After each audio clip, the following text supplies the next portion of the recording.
Hello!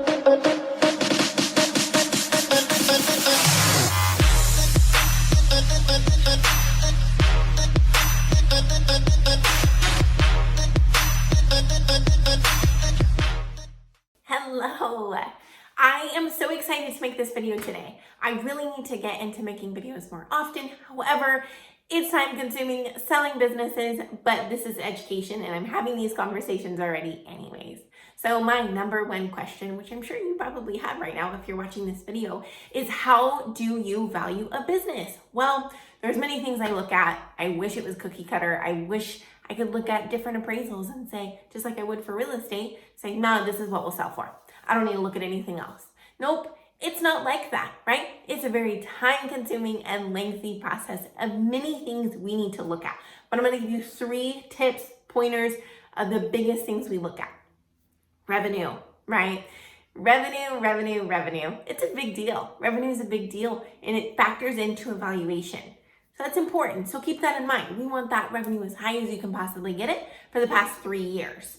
So we want it going up. We do not want it going down. We want to see for the past 3 years, your revenue has gone up. If it's going down, it's okay. It's not the end of the world. That doesn't mean you have to wait another 3 years to sell, but it's something to consider. We would love to see it going up. Seller's discretionary earnings. That's your second pretty big thing.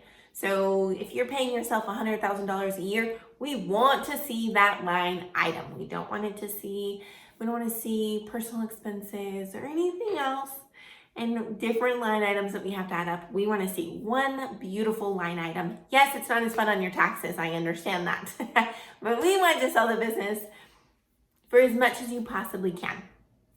So we would love one line item for your earnings. We'd love it. That makes me happy as a clam when I can see that, because I know I can get the most for my client in that point. A little point, right? If you're paying yourself $100,000 and you have a line item that says owner draws, you're paying yourself $100,000 a year. Doesn't matter where your revenue's at or anything. And then you decide to sell and you want to stay on with the buyer. You're like, I want to stay on for 2 more years, but you have to pay me $150,000 a year.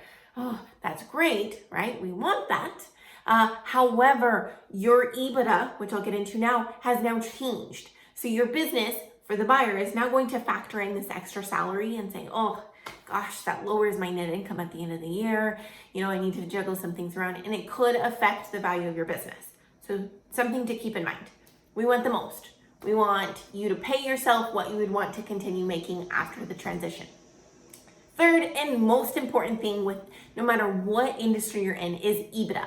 So EBITDA means earnings before taxes, insurance, depreciation, and amortization. It's a mouthful. That's why we say EBITDA.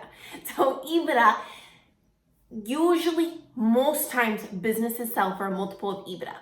So your EBITDA is not your net income. A lot of my sellers get confused on this. Let's say you're producing $1 million a year, right? Your revenue is at $1 million a year. That was our first item we talked about. Your net income is, let's say, $100,000 a year. Okay. There's still more to be added to that $100,000 a year. But let's say, so we would add taxes, insurance, depreciation, all of those things back. Let's say your net income is $5,000 a year. We don't want that. We want as most as possible in the net income so that when we add back our EBITDA, oh, it's beautiful. We love it. We love to see those high numbers. And then we could sell for a multiple of that. Usually it's 3. So if your revenue's at $1 million, your EBITDA is at $200,000, and we could sell for a multiple of 3. So we would sell for $600,000. So that's important to understand. We want your EBITDA as high as possible. As high as possible. I can help you. I can speak with your accountant if you need or have any questions about that. They'll 100% know what I'm talking about. We want your EBITDA high. That matters just as much as revenue. So very important. I would say your EBITDA is almost more important than your revenue. Your revenue is important. Your seller discretionary earnings are important, but your EBITDA, we love EBITDA, and buyers want to see it. Banks want to see it. We want to make sure that EBITDA is really high. So I hope this video helped. I know there's a ton that goes into it. I wish I could just lay it all out so you could value your own business, but there's more to it. Assets are involved, employees are involved, your lease is involved, your real estate's involved. There's just 10 million things involved with valuing a business. So Hopefully this helped. If you have any other questions, do not hesitate to reach out. This is what I'm here for. This is my bread and butter. This is my world. Just like you're the professional in yours, this is mine. So if you have questions, let me know. Again, I hope everybody's having the best day. Just the best day you could possibly have. It's a beautiful day in Gilbert, Arizona. Wherever you're watching this from, I hope it's great for you as well.